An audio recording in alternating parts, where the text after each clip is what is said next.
And here we go. Looking good. Hey everybody, Chris Johnstone, and hope you enjoyed the presentation. Make sure that you take any questions that you have and type them into that chat box, and I've got them here and I'm going to be answering them live. So I hope that you enjoyed the content on LinkedIn, and we'll get right into the Q&A. So, from Anna. Anna, thank you very much for your question. How does the new Canada anti-spam legislation factor into the situation of sending email messages via LinkedIn? That is an excellent question and probably suited for somebody a little bit more versed in the legal profession than I am. My answer to that is that you certainly need to be compliant with everything that you send out. Maybe have a conversation with your broker as to whether or not that's compliant. I know that you do need expressed consent from everybody that you communicate with. So remember, we're using this strategy to make very specific, targeted communications with a specific group of people. So it's very easy for you to spend some focus time each day to reach out to, say, 30 referral partners, to connect with them over the phone, get that express consent, and then go out and reach them. So definitely, even if you want to do this strategy on a very small basis, you can still get great results from it and still be compliant at the same time. That actually leads me to a little bit of a success story. I have the fortune of working with some excellent consulting clients, and we have somebody in their business that has gone from just 4 referral partners all the way up to 18 referral partners in their business. And this LinkedIn strategy didn't generate all of that, not even close. But what it did was it opened up the door and it kept that top of mind with that referral partner, so that when the real networking came into play, where they were getting on the phone and getting to the meeting, it was easier to get in the door. It was easier to open up that relationship. And that's kind of what we were going through here in the presentation, kind of opening up those doors. So don't let compliance stop you. Just make sure that you've got compliance from those people and go out and connect with them and get the results that you're looking for. Okay, so now from Alfredo, is the Q&A going to start? Yes, Alfredo, it is. And here we are. Hopefully, you've got a good, nice, strong broadcast of me. Just let me check here. It looks like it's working for some other people. We've got our handy text message system here, so it is working, and hopefully you can see me. So from Colette, we've got a great question from Colette. Where do you post your stories of transformation? Great question, Colette. You want to make sure that you post those stories of transformation on your personal account. So you're going to post those as stories of, hey, everybody, this happened in my business. Here's what we did about it, here's how we fixed the problem, and here's what the client looks like today. Now, what you also want to do is take that exact same post that you craft and that you create, and you want to post that in those targeted groups where you're going out and you're doing your networking, and you've gone in and, for lack of a better phrase, infiltrated that community to wanting to see your message. So whether it's a small business community or a community of realtors in your local marketplace saying, hey everybody, here's what we ran into this week and here's how we solved the problem. So you can take that story of transformation and put it in different places and get results from each of the different places that you posted. That strategy is essentially called content syndication, taking that one marketing message that you put together and sending it out across multiple channels. So, a great question there. From Nina, excellent event. I would like to know how to access the other series of these recordings. So in order to get those, you need to reach out to your First National account manager with a nice message letting them know that you've enjoyed the series and that you'd like to get the recordings. They have access to specialized links where they can send that information over to you. So make sure you reach out to your First National account rep and they can get you access to the recordings of the event. The other question that I know we're going to find in here, even though it hasn't come across yet, is are you going to get access to recordings of this event? And yes, absolutely you will.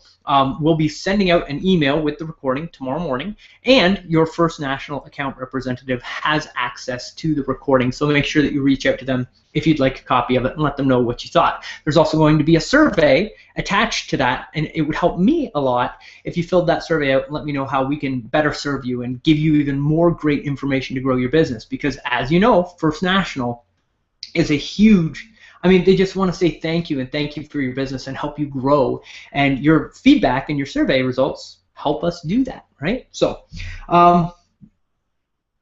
next question from Jim. Jim is wondering, how do I create a LinkedIn business page? And that's a great question, and perhaps I will put together a video for you and show you how to do that specific strategy. If you go up to the top, it's under pages up at the top, and you create a new page, but there are some steps that you need to go through along that process, and I can help you out with that.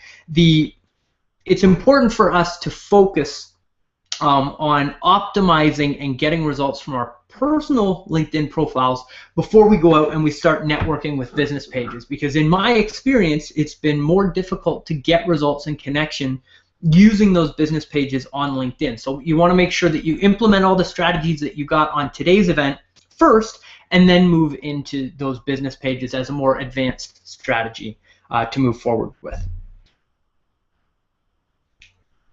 Our next question. Oh, thank you very much for the kind feedback, Gabriella. A huge fan. That's fantastic. So, from Bob, can I get recommendations from my clients as well as my referral partners? So, great question. And the answer to that is yes, but you want to make sure that you're not just engaging your entire past client database and asking them for recommendations on LinkedIn, because LinkedIn is really, like we said, it's a different beast, right? It is a very professional network, and people that are on LinkedIn are big fans of LinkedIn. So if you're going to ask your past clients for recommendations on LinkedIn, make sure that you do a little bit of research, make sure that they're on LinkedIn, and make sure that they're active before you reach out for it. You only want to engage people that are active on the network for those recommendations before you reach out. So the answer to that question is yes, but choose your past clients accordingly, all right? From Lori, can you critique my page by any chance? Lori, unfortunately, that's not a service that we offer out.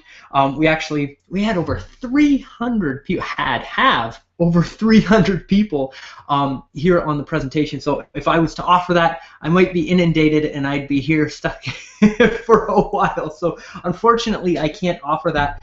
We do offer a done-for-you social media package that we haven't really released out to the general population, but that is where we start. We start by overhauling all of your profiles and making sure that they're all set up. So if that's something that you're interested in and you'd like more information, you can email support@cwjstone.com, and we'll send you more information on getting those profiles overhauled for you, okay?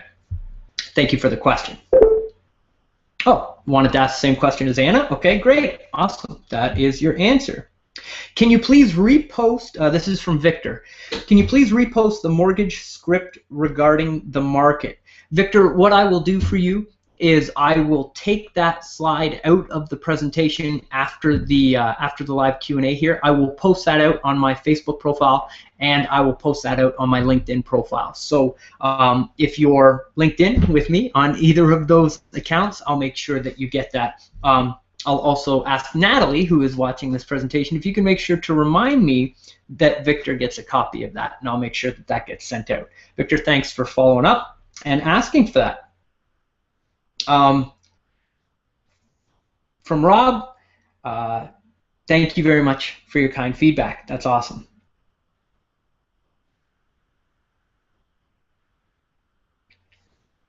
Excellent. Okay, so from Bill, of all of the options included, which is the most valuable? So I'm assuming that that has to do with the specific groups that we're going out and we're networking with. And in my personal experience, I have found that the real estate groups on LinkedIn have been the most fruitful from our efforts. Certainly getting a group of realtors all in one place and then displaying your expertise and showing them that you are an expert in the marketplace and that you have the answers to their questions, and then displaying how you help their customers using those stories of transformation always goes a long way. The one thing that I didn't mention on those stories of transformation is at the bottom, you always want to make sure that you have your contact information down there, so your name, your email, so that people can reach out to you when they're compelled to send you business. Because the whole point of that is to show that real estate community that when they get a deal that they need processed and they need done, that you're the expert that can help them to get it done, right? And so my personal recommendation to you, many others may find other things, but I like to focus on the real estate communities, and that is the one that I would recommend to you. So thanks for the great question. From Tom, when adding my contacts from Excel, the email address I have for those contacts could be not as up to date depending on how recent our last contact was. I'm just going to preview this for a minute and I'll get you your answer.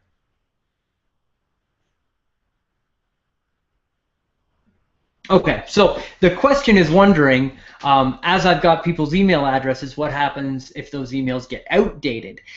The answer to that question is to search for those people on LinkedIn, just using their regular name, their regular information, because nobody on LinkedIn goes by a fake name. It's all real people. So when you're going out, you're focusing on either your referral partners, or it sounds like you're going to go direct to past consumers.